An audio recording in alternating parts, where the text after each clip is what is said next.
एक समय की बात है, एक राज्य में एक राजा राज्य करता था। उसके 4 पुत्र थे। बड़े पुत्र का नाम युद्धवीर, मंझले पुत्र का नाम शमशेर सिंह, संजले पुत्र का नाम रोहितास और सबसे हल्के पुत्र का नाम मोहन था, जो बड़ा ही बुद्धिमान, साहसी, धैर्यवान और वीर था। वह जो भी कार्य करता था अपनी सूझबूझ व बड़ी ही समझदारी से करता था। एक दिन राजा ने सोचा कि मुझे राज्य चलाने के लिए एक ऐसे उत्तराधिकारी की आवश्यकता है जो वीर होने के साथ साथ अच्छी समझ रखता हो और राजा के हिसाब से राज्य चलाने के लिए उसका सबसे छोटा बेटा सबसे श्रेष्ठ था। लेकिन राजा इस दुविधा में था कि राज्य का उत्तराधिकारी परंपरा के हिसाब से उसके बड़े बेटे को ही राज्य का उत्तराधिकारी ही बनना था। राजा राज्य की परंपरा के अनुसार राज्य का उत्तराधिकारी नहीं बनाना चाहता था। वह राज्य का उत्तराधिकारी योग्यता अनुसार राज्य का उत्तराधिकारी बनाना चाहता था। राजा ने सोचा कैसे चारों पुत्रों की परीक्षा ली जाए कि वह राजा बनने के लिए उन चारों में कौन सबसे श्रेष्ठ है। राजा ने एक योजना बनाई और उसने सबसे पहले अपने बड़े बेटे युद्धवीर को बुलाया और उससे कहा, बेटे, अगली पूर्णिमा को नगर में एक यज्ञ करना है जिससे हमारे राज्य में किसी प्रकार का संकट ना आए। उसके लिए हम अपनी कुलदेवी की प्रतिमा की आवश्यकता होती है। उस प्रतिमा को मैं 20 वर्षों से ला रहा हूँ, लेकिन बेटा अब मैं बूढ़ा हो चुका हूँ, इसलिए मैं अब प्रतिमा नहीं ला सकता। इसलिए कुलदेवी की प्रतिमा आप चारों में से जो भी कोई लाएगा वही इस राज्य का राजा बनेगा।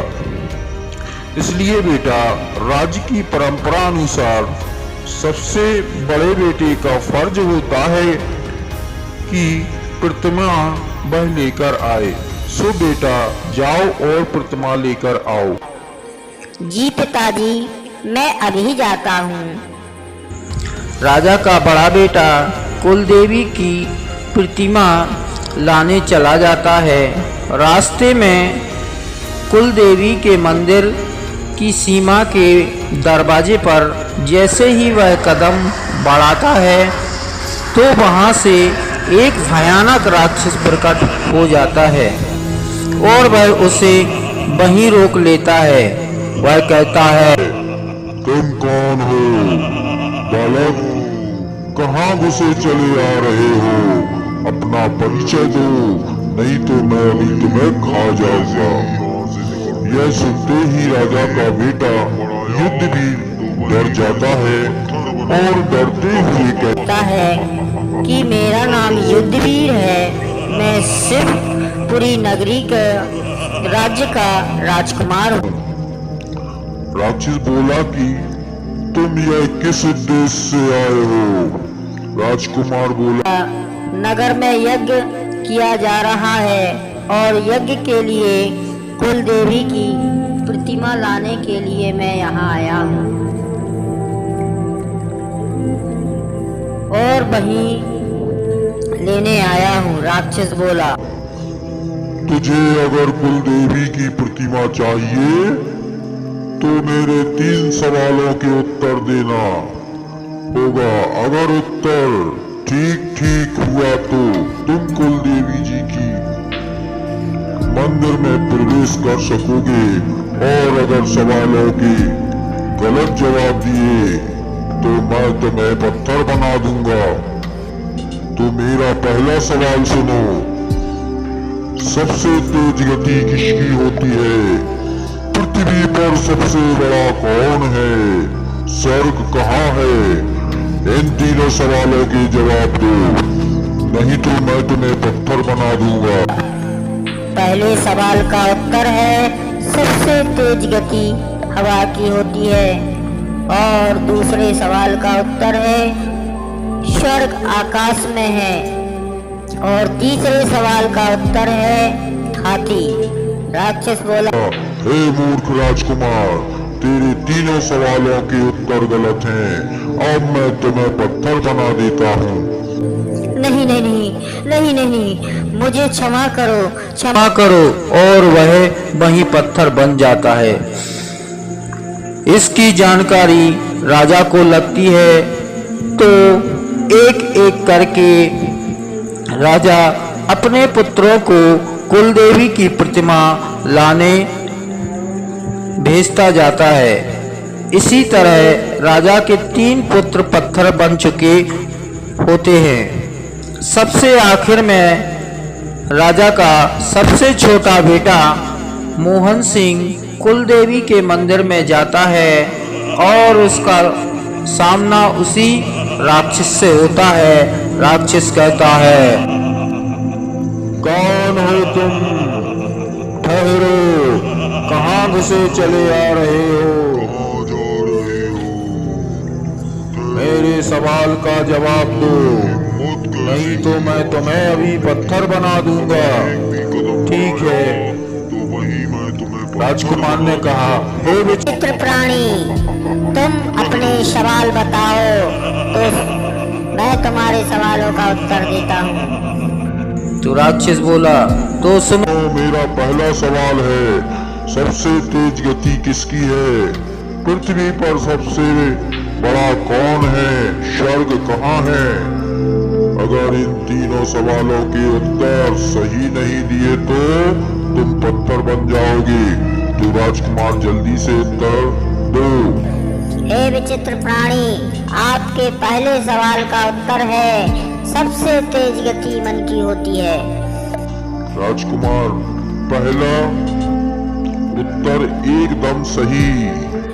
अब दूसरे सवाल का उत्तर है पृथ्वी पर सबसे बड़े माता पिता होते हैं, इनमें से बड़ा कोई नहीं है, इससे बड़ा कोई नहीं।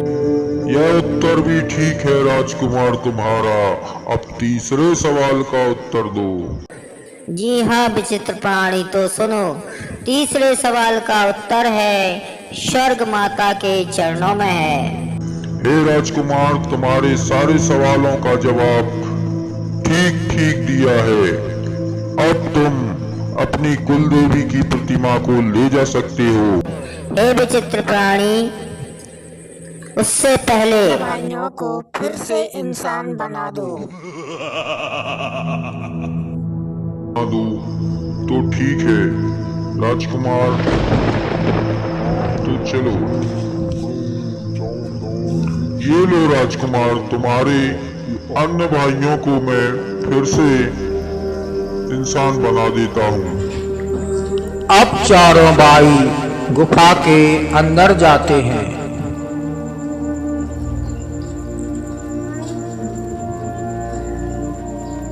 गुफा के अंदर अपनी कुलदेवी को प्रणाम करते हैं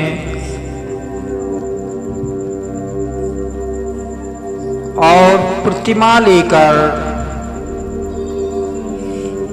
चारों अपने राज वापस लौट आते हैं।